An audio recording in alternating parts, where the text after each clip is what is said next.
You have asked for it, so I'm going to give you my fantasy romance recommendations for any reader out there, whether you are a beginner to fantasy or if you've been reading it for quite a while.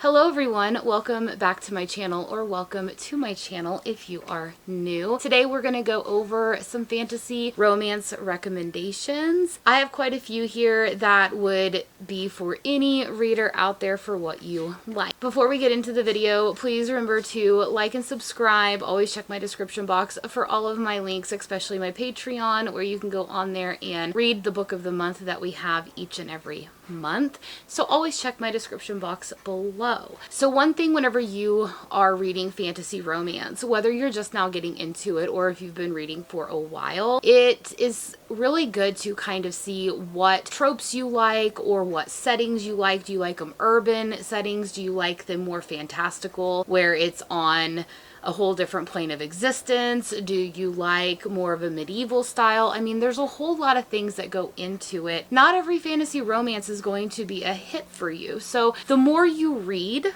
the more you'll see what you like and what you don't like. So I'm gonna just kind of go over these. They're not really in any order, but I will kind of let you know what level of a fantasy type setting it is, whether it's good for beginners or ones that already have a grasp on fantasy worlds altogether. The first one I'm going to talk about is a great one for beginners, and that is Bonded by Thorns by Elizabeth Helen. This is a sister writing duo. This is a Beauty and the Beast loose reimagining. It is a why choose romance, so make sure that that's something that you would like, or if you're wanting to see if you would like why choose, this might be a good introduction to it as well. This is in a world where there's fae, there are 4 different courts: spring, summer, autumn, and winter. All of them have a prince, and all 4 princes are basically bound by a curse, and in comes our girl who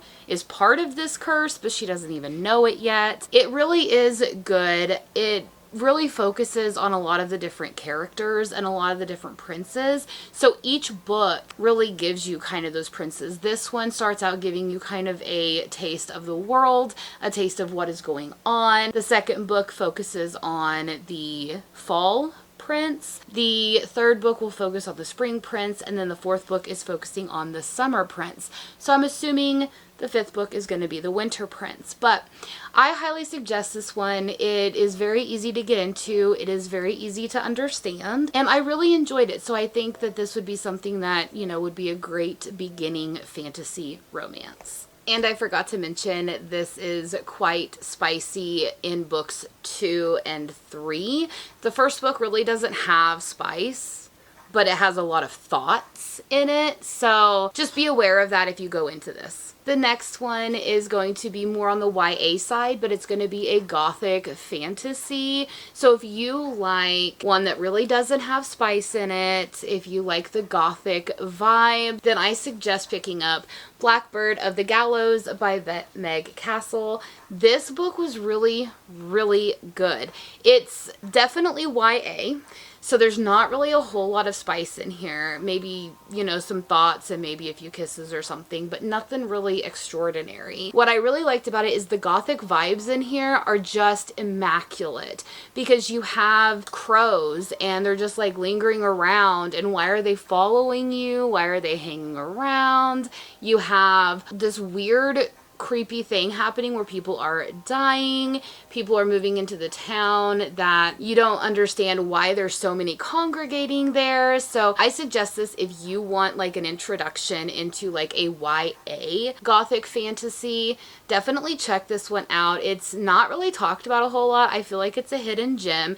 It is a standalone. There is a second book in the series, but it covers different people. So you don't have to worry about, you know, needing to continue the series if you don't want to. All right, so maybe you want a little bit more of an urban setting where it takes place in Las Vegas in modern times. Then I highly suggest The Dark King by Gina Maxwell. This is the first book in the Deviant Kings series. There are 3 books total. 1 follows each brother, so you don't have to continue the series if you don't want to, but there is kind of an overarching plot going on. It is urban fantasy. It deals with the Fae. It does have other creatures in there as well, like werewolves, vampires, you name it. This is a little spicy. I wouldn't say it's extremely spicy, but there are a few spicy moments, so keep that in mind because I know there's some people out there that don't want the spice. But this is a really good introduction into urban fantasy if you want to see if that is a setting that you would like. I highly suggest it. It's really, really good. Not talked about a whole lot. The 3rd book just came out, so the series is complete. If you like it, you can continue. Like I said, this takes place in modern day Las Vegas, and it's an interesting take on urban fantasy with the Fae. So let's say that you maybe have read a few fantasy romances, not a whole lot, but you can follow along pretty easily in those worlds and you don't get overwhelmed, and you want a standalone. You don't want a series because you're like, listen, I have too many series just like you going on. Then I highly suggest Fairytale by Veronica Lancet. This is a standalone fantasy romance, has some gothic elements to it, a few horror elements, nothing too scary. There's a mystery in here that you're trying to figure out. It has a lot of different tropes in here. You have reincarnation, you have enemies to lovers, you have touch her and die. There's a whole lot of tropes in here, but for it being a standalone, it's absolutely incredible. It is spicy, again, so definitely make sure that you know that going in, but it's a standalone, so you don't have to worry about continuing it. Once you read it and be done with it, you don't have to worry about when is the next book coming out. If you want something with some gothic vibes, a lot different than what your normal fantasy romance would be, this is a great story. And I can't say that enough. I didn't know about this until last year. I ate it up. I own like 3 different copies of this book. That is how much I loved it. So let's say that you are an ACOTAR girly and you like the ACOTAR series by Sarah J. Maas. We all know that that is one of the series out there that everyone recommends, but maybe you want the vibes, but maybe not be as extensive in the world and focusing more on the romance, then I highly suggest These Hollow Vows by Lexi Ryan. It's a duology, it's completed, and this is like a YA new adult fantasy romance. There really isn't a whole lot of spice. There is a little bit in the 2nd book, but not a whole lot, and it's really, really good. It follows our girl in kind of like modern time, but then she ends up going to the Fae realm for a reason. There is a Seelie prince who is supposed to be from the good side, and then you have an Unseelie prince who's supposed to be from the bad side. And it's like a love triangle, so if you like that trope, love triangle is definitely prevalent in here.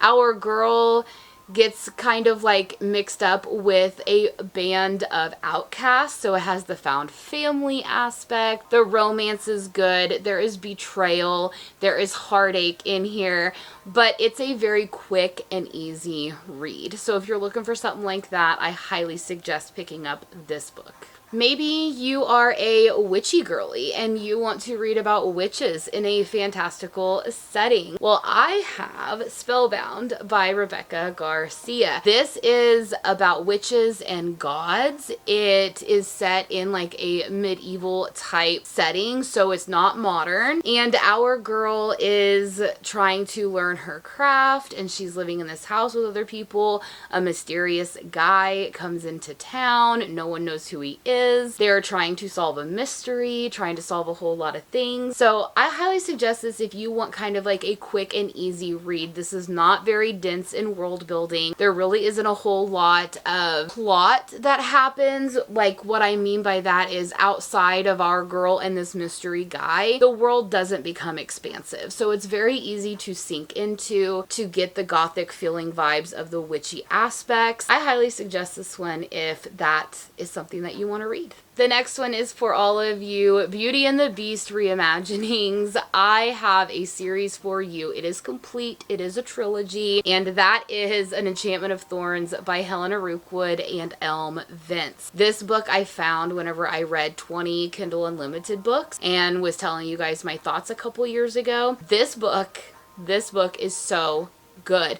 It really is heavy on the Beauty and the Beast reimagining, but whenever our girl ends up going to the Fae area with the Beast, shall we say, and she's trying to break a curse, you can definitely tell that the romance is starting. There really isn't spice in the first book. I haven't continued on with the second book yet, so I don't know if it will continue to be somewhat non-spicy, but it's a really good book. You're trying to solve a curse. You are trying to not fall in love with the Beast. Anything Beauty and the Beast you can think of, this has it. So if you love Beauty and the Beast, this is a great book to pick up. The next one is the start of a series, but they are all interconnected standalones. So you would get the full story in the first book, but there's like an overarching plot. I highly suggest Dirty Lying Fairies by Sabrina Blackberry. I was just talking to people on my live stream on YouTube, and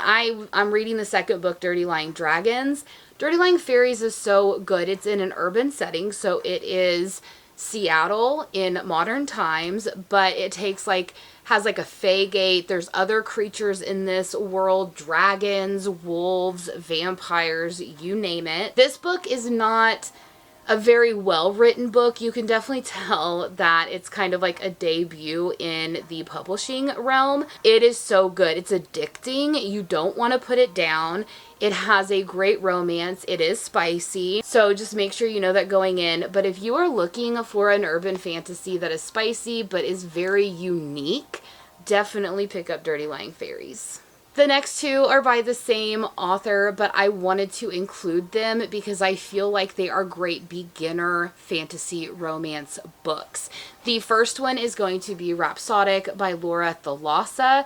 I know that there's a lot of people out there that do talk about this, but it is a great introduction to fantasy romance. It is in an urban setting. It is a portal fantasy where it goes from the urban setting to the Fae realm. It is dealing with a siren who is Callie. She is the main girl. And then you have Desmond Flynn, who is the king of the night court, and he's a fairy, and it's about their romance, but you're solving a mystery. You are trying to find out what is happening to all of these people. How am I going to navigate these courts and the different politics with it? So it's a great introduction. It's not very long. It is a trilogy, and there is like a novella in between books 2 and 3. It's a quick read. Honestly, it is spicy. It is very, very heavy on the romance. So if that is something that you would like, definitely pick this one up. And then the final book is for all you witchy girlies out there. It is Bewitched by Laura Thalassa. Book 2 just came out a couple months ago. Book 3 will be coming out probably within the next 12 months. This is a witchy fantasy romance where our girl loses her memory every time that she uses magic. Whenever she goes on a quest because she is trying to get into this school, she ends up using her magic to guide a plane down that was about to crash. She ends up waking up a ancient sorcerer, and he is bound and determined to make her life not good. This is really good. This is enemies to lovers. This is like reincarnation. It has all of your different species out there, vampires, werewolves, you name it. I highly suggest it. And also this book is set in the same world as the Bargainer series, which Rhapsodic is the first book, but you don't meet those characters. So it's not like, you know, it's something that you're going to need to read before this, but it was just a unique concept that she's writing in that world. So I'm wondering if we will cross paths. We'll just see, but I highly suggest this one, again, if you want an introduction to fantasy romance. It is spicy, but it deals with witches and fae and sorcerers and a whole lot of murder and mystery going on. Alright everyone, those are all of my fantasy romance recommendations. I could have given you a lot more, but we would be here for a while. But I wanted to give you kind of just a little bit of everything in case if you're looking for a witchy fantasy romance or maybe an urban fantasy. All of these are great. They're, you know, the ones that I say if you've read fantasy for a while, you would be into this, but really any of these books could work for a beginner, honestly. So in the comments, let me know that you are still here. Leave me a green heart emoji, and I will be back with another recommendations video in a couple weeks, and I'm going to give you some dark romance recommendations. But until next time, everybody, I hope you have a wonderful day. Bye!